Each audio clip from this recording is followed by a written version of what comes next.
Halo semuanya, selamat datang di kanal YouTube DMKP Visipol UGM. Saya Koriroh dari MKP 2020 akan berbagi cerita terkait skripsi saya, yakni Lembaga Negara Independen dalam Pusaran Konflik Kebijakan. Pemetaan strategi narasi Komnas HAM terhadap UU Cipta Kerja menggunakan naratif policy framework. Saat ini, peneliti belum banyak menyentuh ranah komunikasi politik dari lembaga negara independen, termasuk dalam dinamika formulasi kebijakan. Padahal, sebagai lembaga yang memiliki otoritas publik dan berdiri secara mandiri, lembaga independen bisa memproduksi narasi untuk memperkuat posisi mereka dan melakukan advokasi terhadap formulasi kebijakan, termasuk ketika mereka mengkritik pemerintah. Narasi yang dikeluarkan lembaga independen tersebut kemudian bisa dianalisis lebih lanjut menggunakan NPF. Dalam hal ini, NPF akan membantu untuk melihat bagaimana dinamika lembaga independen dalam konflik kebijakan, termasuk ketika mereka memiliki sikap yang berseberangan dengan pemerintah. Hal tersebut akan menunjukkan independensi lembaga independen. Saat ini masih terdapat titik perdebatan apakah memang lembaga negara independen bisa benar-benar berdiri mandiri tanpa intervensi pemerintah atau tidak, termasuk bagaimana mereka merespon kebijakan-kebijakan pemerintah. Studi kasus pada penelitian ini adalah narasi Komnas HAM terhadap Undang-Undang Cipta Kerja. Hal ini tidak terlepas dari bagaimana Komnas HAM berada di Indonesia sebagai negara demokrasi baru yang institusi formalnya belum matang sehingga rawan untuk diintervensi. Penting juga untuk menjadi catatan bahwa saat ini Komnas HAM masih cukup dependen terhadap pemerintah, yakni dari segi anggaran mereka yang bersumber dari APBN, serta dari segi rekrutmen yang harus melewati fit and proper test dari DPR RI. Akan tetapi, terlepas dari kondisi tersebut, ternyata Komnas HAM mampu menunjukkan keberaniannya untuk mengkritik produk kebijakan pemerintah, yakni UU Cipta Kerja. Kasus UU Cipta Kerja merupakan kasus yang cukup ekstrem dan unik karena untuk pertama kalinya pemerintah Indonesia menggunakan metode omnibus untuk membuat kebijakan. Selain itu, kebijakan ini juga menjadi perdebatan yang panas di publik hingga menuai berbagai gelombang demonstrasi.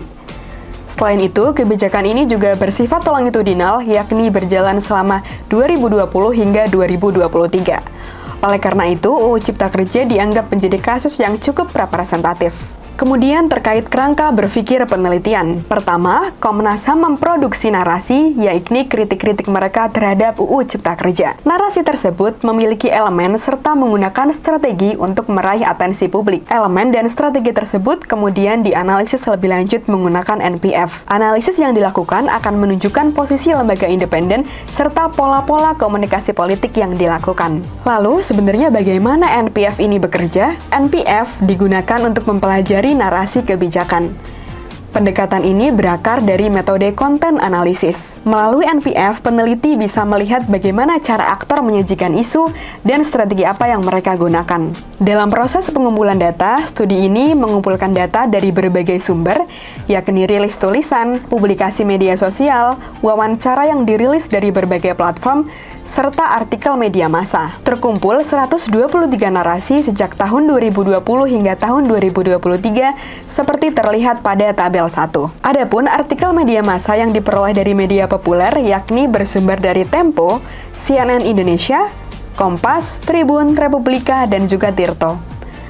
Alasan dari pemilihan media-media tersebut yakni mempertimbangkan rekam jejak, pengaruh dalam dinamika politik, serta eksistensi mereka baik sebagai media baru maupun media lama. Lalu, setelah data terkumpul, maka akan dilakukan analisis data menggunakan pendekatan NPF. Pertama, akan diidentifikasi terkait elemen-elemen NPF. Elemen pertama adalah pernyataan masalah yang dikemukakan oleh Komnas HAM, kemudian identifikasi karakter, baik itu karakter hero atau pahlawan, victim atau korban, serta villain atau penjahat. Elemen-elemen NPF lainnya yang diidentifikasi adalah evidence atau setting, yakni kontekstualisasi masalah, causal mechanism, yakni hubungan sebab akibat, policy solution atau rekomendasi kebijakan, serta plot atau alur. Selain elemen, dilakukan analisis pula terhadap strategi yang digunakan, yakni apakah strategi itu termasuk strategi yang meluas atau expansion, atau strategi yang fokus atau containment. Selain itu, dilihat pula strategi pemosisian karakter yang digunakan. Apakah lebih banyak fokus pada penjahat yakni Devil Shift, atau lebih banyak fokus pada pahlawan atau Angel Shift. Dari proses pengumpulan dan juga analisis data yang dilakukan, ditemukan beberapa poin-poin penting penelitian. Pertama, perlu digarisbawahi bahwa strategi yang digunakan Komnas HAM untuk menarasikan kebijakan Undang-Undang Cipta Kerja bersifat dinamis atau berubah seiring berjalannya waktu, menyesuaikan dengan peristiwa kunci kebijakan Undang-Undang Cipta Kerja. Temuan ini mendukung studi-studi terdahulu yang menemukan bahwa penggunaan strategi narasi sangat bergantung pada policy events, sehingga memang dapat berubah seiring berjalannya waktu. Terdapat 4 strategi utama yang dilakukan Komnas HAM untuk menarasikan kebijakan ini, yakni pertama, penggunaan policy surrogates atau bahasa metafora, kedua, penggunaan narasi berbasis konteks lokal, ketiga, penggunaan argumentasi berbasis bukti, dan keempat, pelibatan aktor lokal maupun aktor internasional sebagai upaya advokasi. Komnas HAM sebagai lembaga negara independen yang sebenarnya secara politis masih cukup bergantung pada pemerintah, menunjukkan kemandiriannya dalam kebijakan ini, yakni memilih sebagai pihak yang aktif mengkritisi kebijakan Undang-Undang Cipta Kerja. Walaupun perlu menjadi catatan, terdapat inkonsistensi dari Komnas HAM dalam mengawal isu ini, yakni narasi yang dikeluarkan masih cenderung fokus di tahun awal isu dikeluarkan, yakni tahun 2020.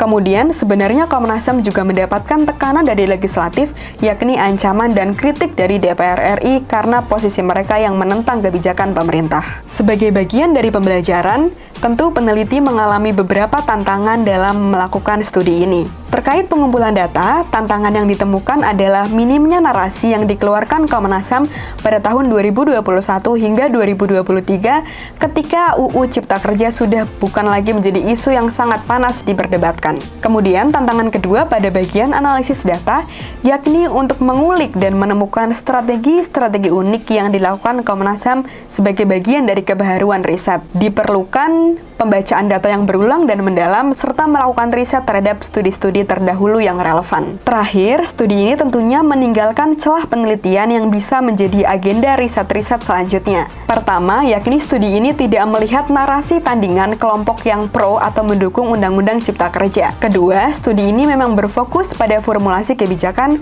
sehingga tidak bisa melihat dampak atau aspek evaluasi setelah kebijakan ini diterapkan. Celah penelitian tersebut kemudian bisa menjadi agenda-agenda riset selanjutnya. Demikian cerita saya terkait skripsi ini, semoga bermanfaat. Terima kasih sudah menonton video ini, dan sampai jumpa di video-video DMKP berikutnya. Terima kasih.